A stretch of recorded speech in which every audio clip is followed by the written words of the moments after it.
Hammaga salom. Men qishloq tur bilan bo'lgan sayohatimiz sizlarga obzor qilib bermoqchiman. Qishloq havosi отдельно tema. Hozirda neta hid borib maydi.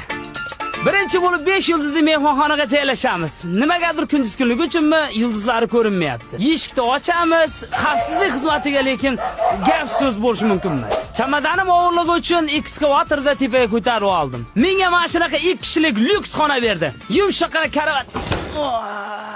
Unchalik yumshoq emas ekan, darini ichib ozgina dam olamiz.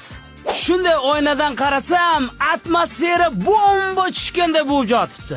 Bunaqa atmosferani umrimda har kuni ko'raman. Endi sizlarga Sanozelda obzor qilib ko'rsataman. Menga eng yoqqan tarafi juvinish отдельно, tualet отдельно. Odam bor ekan. Qishloqda bunaqa holat ko'p bo'ladi. Aytsam ishonmaysizlar, har kuni ertalab Turmanindan, mol qo'shib yotavermasdan. Firma xodimi xushmuomalalik bilan uyg'otadi. Kiyimlarini almashtir. Ishti qilyapti.